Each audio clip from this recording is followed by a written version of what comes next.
everyone. I'm Dr. Yosefa Fogel-Rubel, and this is One-on-One Women Talk Torah, a series brought to you by Matan Women's Institute for Torah Study.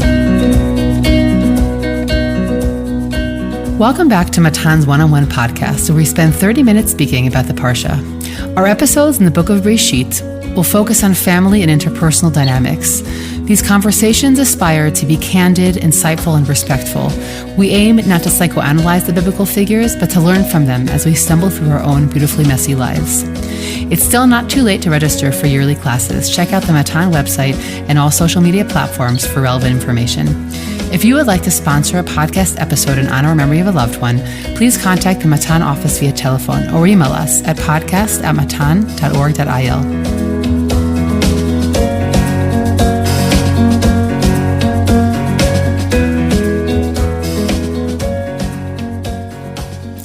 Parshat Lecha chronicles the first portion of the Avraham narratives.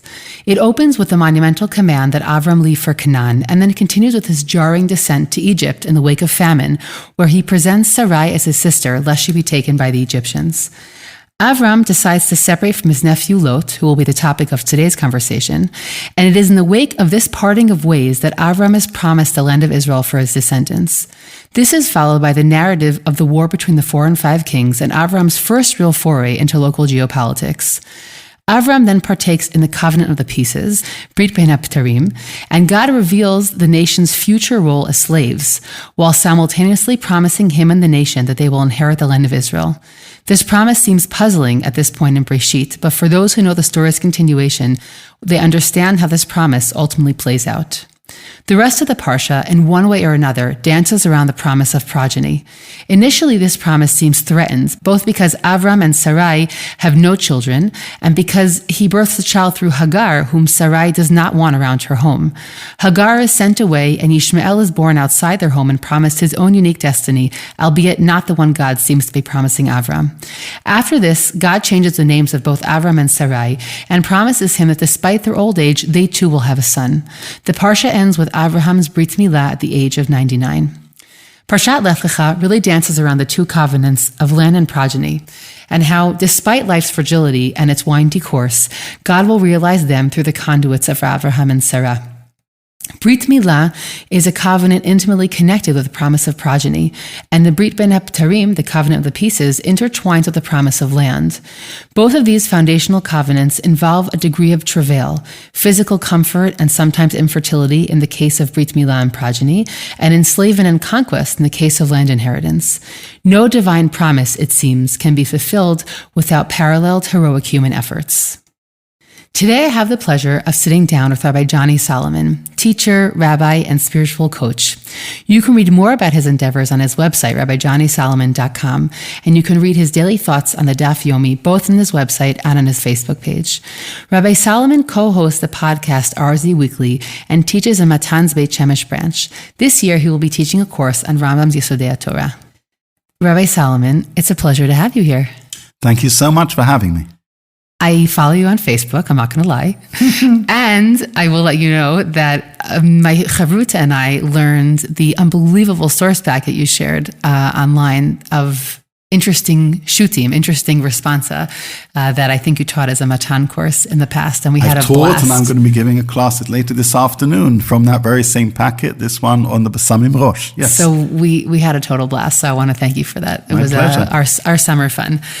So we're here today to speak about the figure of Lot, who, when you brought up that idea, I was really thrilled to be able to speak about him, because I think he's a figure that sort of in the intensity of these covenants and the divine revelation to Avram, sometimes he can get a little bit lost in the shuffle. So I'm so happy to have the opportunity to sort of highlight his character and what familial relationships he highlights and challenges and brings to the fore in these parshiot. So thank you for that. And take us into Lot wherever you would like to. Okay, well, firstly, again, thank you for having me. And I suppose I've been interested in the relationship between Avram, Sarai, or Avram and Sarah and Lot. For some years, I used to teach in high school for many years, and we, like many schools, taught Lecha.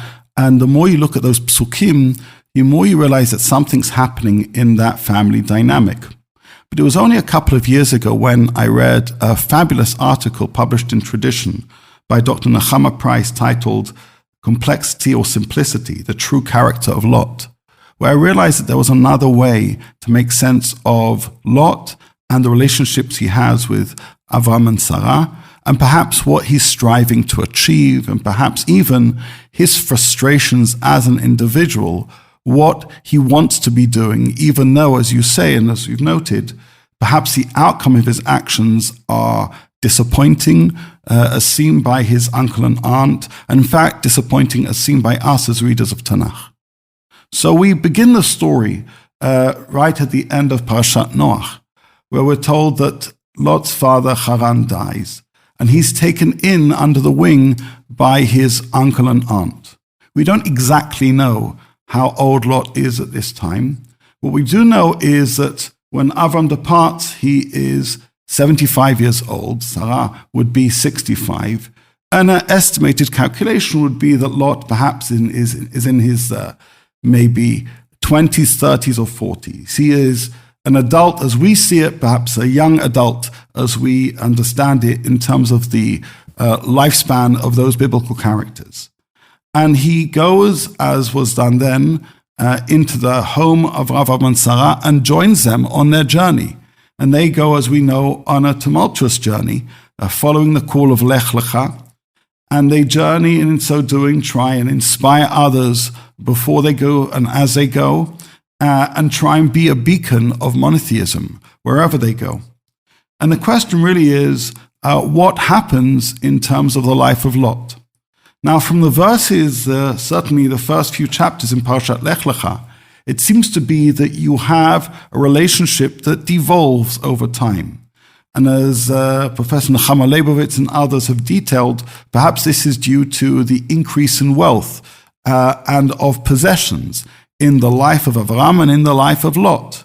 Because as we see early on in Lech Lecha, we have a family relationship where we're told how Avram takes Sarai and Lot and the possessions that they have.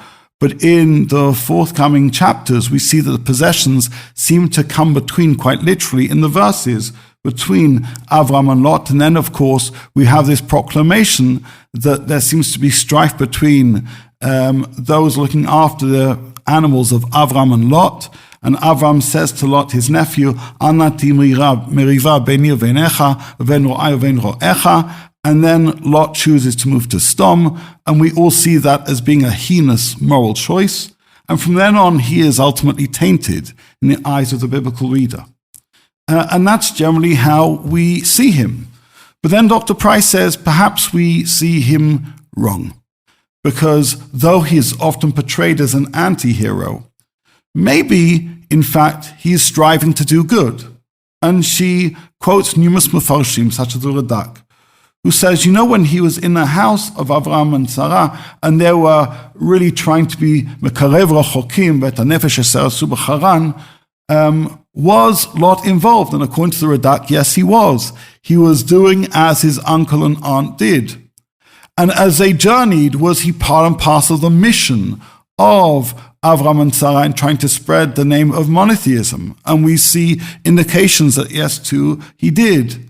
In fact, she goes on to suggest that perhaps the reason he goes to Sdom is not because he's morally corrupt, but because he wants to fulfill a mission that he was taught by his uncle Avram of trying to spread monotheism, especially in a place that is so corrupt as Sdom. I wanted to stop you there for one moment because I love that reading. I'll just say that Dr. Nechama, not doctor, but Nechama Price taught me when I was in the Stern many, many, many years ago. And she's a phenomenal teacher and author as well. And author as well. That dual reading is not intuitive. That we are so quick to think that, somebody who is led towards a place that's full of evil clearly is someone who must have bad in them. But to be done the kaf zchut and say, well, maybe he goes there because he wants to be that guy, that rabbi who moved to the small community and wants to try and change the reality there. It may look impossible. We know by the end of the story that it didn't necessarily go very well. But from the outset, I think that that's a really important point to just stop and take it in for a moment, that there may be a way to look look at Lot's decision and say it wasn't something that was simply about greed. It wasn't simply about being drawn to people who weren't good. After all, the Psukim don't say that he chooses it because the people aren't good. It says that he chooses that area because it seems suitable for his needs. And then the Psukim come, the narrator comes and says, by the way, just know the people in Stone were really, really, really not great people. So it's unclear what the correlation is between his intentions and what actually takes place after. One point I also just wanted to add about what you said earlier is about his father dying. Something that you notice if you read a lot of children's books, which I do on a daily basis, is that all heroes' journeys or all journeys of self-discovery, I don't think they have to start like this, but in all children's books, they start with parents dying. Okay, it's terrible. Why does every Disney movie or these books have to start with someone being left alone in the world? For whatever reason, that's how many of them start. But as you said that, I thought about that piece, which is that while we look at it as a genealogical description, right? He dies, so he has to join Abraham's family. But if we look at it as a story, we could say, wow, that's quite an opening for a journey of self-discovery. Somebody who doesn't have a parent of their own and has to be absorbed at whatever age. He was young enough to be considered young-ish in those days, although, of course, he was. It seems he certainly wasn't a boy, that he has to go and figure out who he is. How much is he like this family that he's been brought into, and how much does he have another calling perhaps in the world? So that starting point of his father, it's also being adopted, but also that part about not having parents who are alive that I think sort of sets us up to maybe look at Lot from this perspective of a youth or somebody who has to figure out their own way in the world because life circumstances have deemed them part of a unique set of circumstances. Right, and this is really a key question in trying to make sense of Lot, because we need to also remember that Avram and Sarah don't have children at this point in time, don't have children for some while, but they are yearning for children. This is already evident from the last perek of Parshat Noach, V'tisra Akara, En La Vlad. And so Lot is there or joins them at that point in time. And the question is both, how does Lot see himself in the relationship between his uncle and aunt? How does he see himself within the household of Avram and Sarah? But also, how does they see him as an adopted son/nephew? Well, they've adopted him as a nephew, but how does that work? And are they trying to make him into a son-like figure? You know, why does Lot try and do, according to the Radak, the things that his uncle and aunt are doing? It could be because he's keen and is inspired by the role model that is his uncle and aunt. And it could be that Avram and Sarah want him to be just like them. Yeah, because they're looking to have that child. Because they're looking he to fills have that role. Right, and they don't know how to raise another child. They haven't had that experience before. And perhaps the raising of Lot is itself the journey of learning that every parent needs in terms of raising a child. And then we have Ishmael and Yitzchak, but we forget that they had trial number one, which was Lot. And there were lessons to be learned from that experience. You know, I'm blessed to have 5 daughters, and I say, what were the lessons I messed up on with child number one, which I'm trying to do better with my other children? Lot was, I wouldn't say an experiment, he was a choice. He came into their home and they took him with them. But nevertheless, is he trying to be like them, or are they trying to make him like them? And that question is never fully answered. But we do seem to see almost he's like a shadow. Avram has wealth and all of a sudden he has wealth, right? They're on a journey and he's making choices, and perhaps they may not be the same, but they may well be coming from the same point of ratzon, of desire, as we say, of spreading monotheism. We mentioned Stom, and we'd say, why would he go to a place like this? And as was mentioned, there's this wonderful article. Perhaps he went in order to better the place, improve their moral standards. And that also answers the question of Avram's incredulity in terms of not being able to find righteous people there. If Sodom was such a morally corrupt place, then why would Avram think that you can find people there? But Lot was there. And Avram believed that Lot could have made a difference, because had Avram been there, he would have made a difference. And so when he says, are there not even 10 good people there? I think his question is, has my nephew not done what I thought he would do? And the answer is, no, he hasn't. But it's perhaps because you expected too much of him. And perhaps it's because Lot tried to imitate his uncle and aunt rather than emulate them. And the difference being that emulating would have been to take the traits that he saw modeled by them, but that he would take it in his own direction, and he would be able to be successful in what he wanted to change in this world. Right. And I've seen this many, many times. I think back to a company my father worked for many, many years ago. And the boss worked very, very hard to build this company. And he imagined that his sons would take over. And his sons were not invested, but the father believed that the children could be just like him. And within a matter of years, the company just fell apart because the father didn't realize the kids were different. And we see this many, many times where parents believe that the children will be just like them, and that's their error. You need to teach children values, but understand that they are unique. And it's even more complex when the child joins you later on in their journey. Lot's joining, as I say, maybe 20s, 30s, 40s, or something like that. But he's been influenced for the wider world. And so what we're trying to see here is when Lot makes choices, what's motivating him? Is he trying to please others? Is he trying to find himself? Is he trying to imitate his uncle and aunt? And has he failed to find that right balance of emulation and yet self-realization?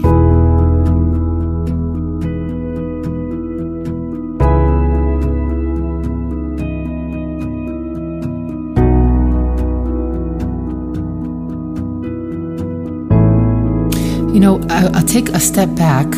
Before they actually separate, Avraham and Lot, there's an exchange there that you mentioned briefly that I also think is really important to point out, because it's a pattern that then is copied in stories after this.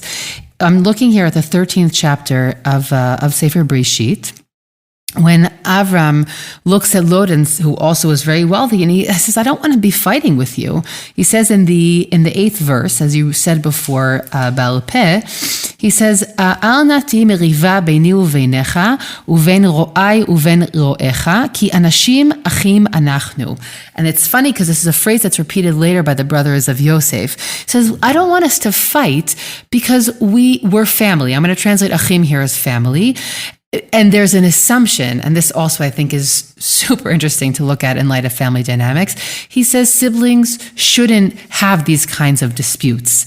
And then what does he bring as a next option? His option is, Halo kol haaretz lefanecha, hipared na me'alai, im hasmol ve'emina ve'im hayamin ve'as me'ila. Okay, so he says, here's an option. Brothers shouldn't fight. Families shouldn't have disputes. But what they can do to make their disputes livable is to separate geographically. And that we see repeated by Yaakov and Esav, where we're almost hoping that maybe they'll be able to live physically next to each other, but then they decide, or Yaakov decides that it's best that they live apart. Yosef brings his brothers to Goshen. He doesn't live with his brothers in Mitzrayim. He lives a few hours away in the capital, and they live there. This idea that we don't want to perpetuate dispute in the family, but I also understand that living together isn't always the best choice, that sometimes geography that isn't suffocating can actually lead sometimes to more successful family relationships. Just this piece sort of caught me because it's repeated in later stories in Sefer Breshit, where we want to preserve the family while understanding that sometimes that means having space from each other. Well, you just mentioned how in Perek Yud Gimel that Avram refers to Lot as Achim, as if to tell us that he is part of the family, as Rashi says, Hikrovim. Yet a chapter beforehand, we are told, often repeatedly, that Lot is Ben Achiv, that he is his nephew. And you wonder what takes place between chapter 12 and chapter 13. There he has this label of nephew, and all of a sudden now, Avram is referring to him as being Achim. And if you look at Rashi, actually on those words, Anashim Achim, he then quotes a Midrash, Midrash Agada, Domim B'Klaster Panim, that they appear the same.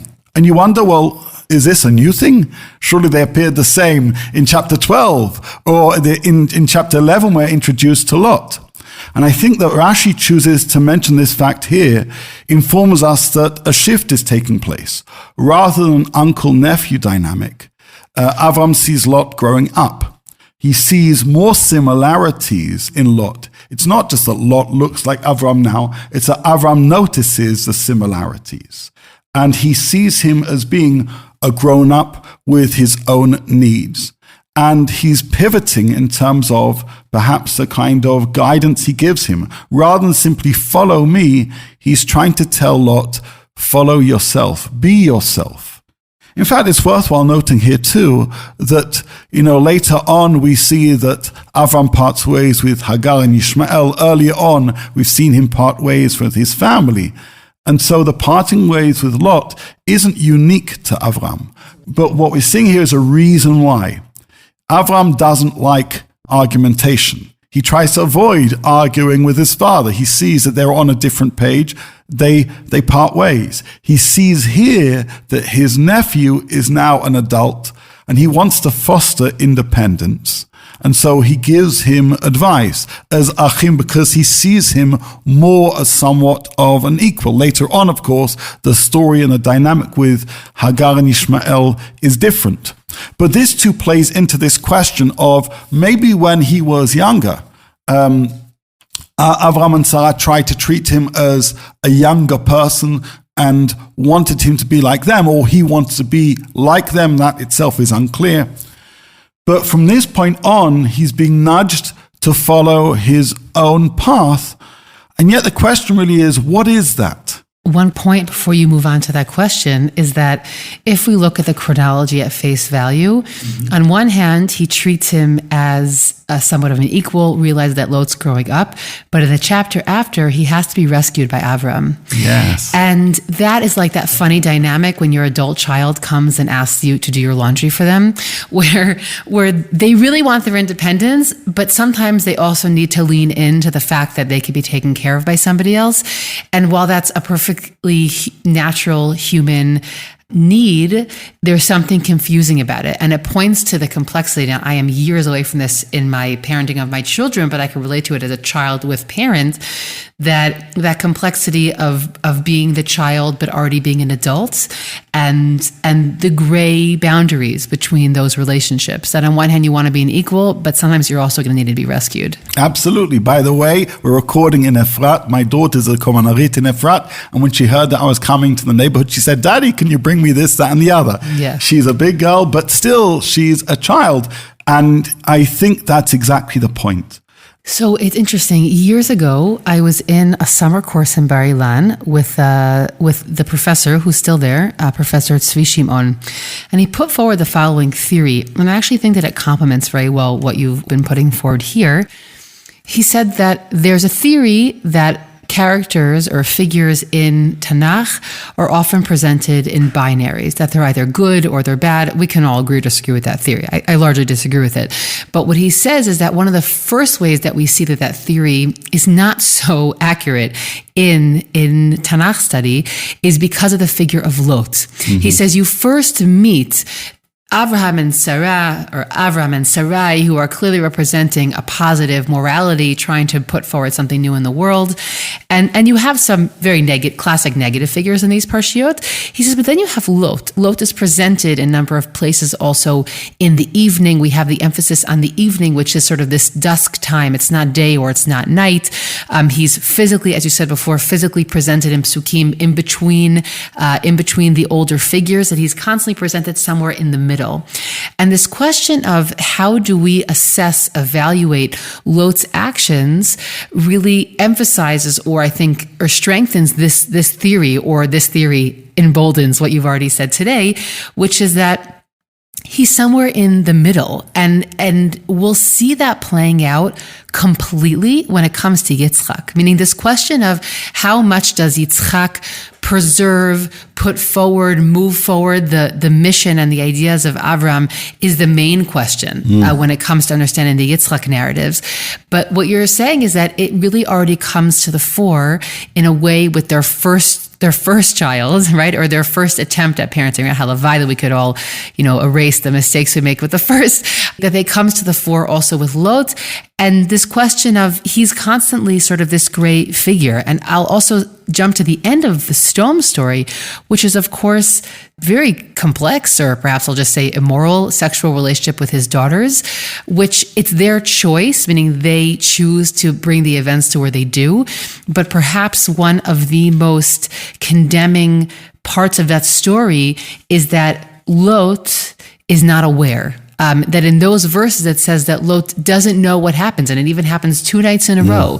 And so while it's his daughter's idea, and we could talk about whether or not the Psukim condemn them or don't condemn them, it's very, very ambiguous, which contributes to this general idea that it's ambiguous surrounding Lot. Meaning on one hand we come out with nations, on the other hand there's sort of a general abhorrence of Gilui Arayot, of immoral sexual family relations.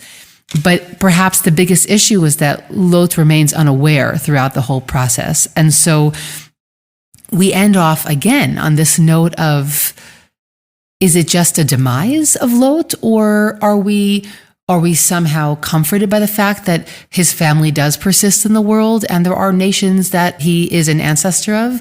And so this question of how do we evaluate Lot continues to escort us throughout the narratives in which he's involved in. Well, as you know, Chazal, they portray Lot in a highly negative light, continuously.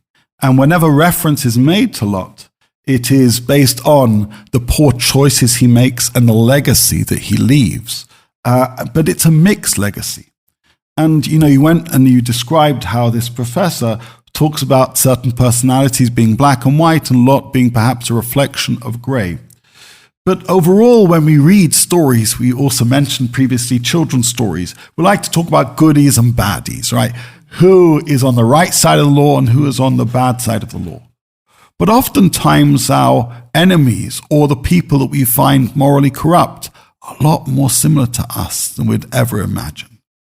And even if we buy into the portrait of Lot as depicted by Chazal, within that portrait are echoes of goodwill that we see perhaps learned from Avram and Sarah, just as much as when we talk about Esav, Chazal are quite emphatic that notwithstanding his very terrible, heinous choices, there are positive lessons he learned from his home that we see reflected in later choices.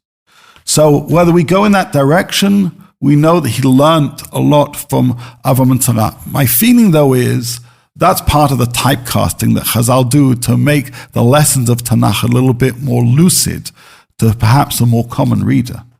But, I end with lots of questions in terms of what lessons we can learn when people raise other people's children. And it's also worthwhile noting here that we read, of course, about the conversations between Avram and Lot. What we don't hear is the conversation between Sarah and Lot. And when we think about who she is, just think about this becomes the first child in her home that she's raising that isn't hers. And then we have Ishmael. Maybe her whole reaction to Ishmael is a flashback to her frustrations about what she could and couldn't do in terms of the choices Lot made, or the poor choices that she and Avram may have made as well, in terms of perhaps expecting him to be more like them than he could. This whole question of imitation or emulation, I think, is very, very clear, very emphasized in Parshat Lech Lecha, continuing on in Vayera. And it leads us to ask ourselves, what do we do as parents? Also, what do we do as teachers when we're trying to educate others? Do we see them as being unique beings? To what extent do we see them as independents, where we saw there with Avram describing Lot as a brother saying, make your own choices, and when do we step in to save people and when do we not? So all of these lessons are not just telling us about this interesting relationship between Avram, Sarah, and Lot, but also the interesting relationships that each of us have within our homes, within our places of work, within the world at large. Wow, I know that I'm left with a lot of things to think about and these relationships to sort of assess. I think looking at Lot as the first attempt of parenting on the part of Avram and Sarah for me is a totally new way of looking at these stories. And looking at him as that adopted child, for anyone who's really more familiar with circumstances like that, obviously that can relate to those personal stories even more. I do want to return to a point I earlier made. I mentioned Nahama Leibovitz and the role of possessions.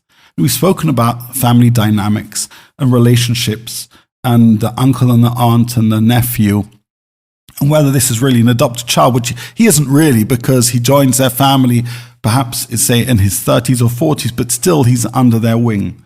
But we did mention how the increase in wealth of Avram and seemingly of Lot changed their relationship. That's what very much the Psukim emphasize, and we see even how their Ruchusham comes in between their names in the various verses in chapters 12, 13, and 14. And this leads me to question how both within nuclear families and extended families and blended families and families where there's adoption or informal adoption. For example, my uncle is 10 years older than me, and so he was like an adopted child to my parents, even though my grandparents were alive. So he was never quite an older brother, but he kind of was, and that's always an interesting dynamic when you have people under somebody's wing, but not entirely. But possessions are an interesting point to make, because they can ruin relationships, even good ones. And so when you look through as a story develops, you wonder, is it just Lot growing up and having an identity crisis? Or is it the increase of independence and materialism that confuses him? Or is it the shifting expectations and understanding of the role of Avram and Sarah? And obviously, as we know, it's not entirely clear. But one thing that it does lead me to flash back to, a number of my family live in a kibbutz here in Israel. And during my lifetime, this kibbutz has radically changed. When I was young, it was a traditional kibbutz, and now it's just a kibbutz in name. And what was the thing that came between relationships? The answer is things, possessions. Because when I was young, everyone had the same things. And all of a sudden, one person, got a bigger couch. Another person got a larger television. Another person got a piano. And neighbors who were family became just neighbors who you see on a rare occasion. And possessions can fracture even the closest of relationships. Jealousy can do terrible things. And so, especially with Lot trying to understand who he is, maybe he thinks he's going to find himself with what he has. Maybe he's trying to be like Avram and Sarah and have his own independent home. But with that burden comes responsibilities. And I think with those responsibilities comes at times confusion. He goes to Stom, we say, in order to feed his livestock, maybe in order to make a difference spiritually. But he loses himself there. That's the point. He loses himself. Perhaps it was because of what he had. Perhaps it was because he wasn't strong enough and he was simply trying to imitate his uncle and aunt and never really felt that drive himself. Perhaps it's because he never really knew what his mission was about and he just tried to be like others. But what you actually end up with is a person with riches, but with a negative legacy. That's how Chazal describe him. A person with abundance, but lacking any kind of record of doing good actively in the world. And so many of us, we pursue possessions, richness, abundance, affluence. But we forget the relationships should always come first. People should always come ahead of things. And values, identity, needs to come ahead of it all. If you don't know who you are, and if you don't commit yourself to be around people who help you answer that question, no amount of possessions will make your life better.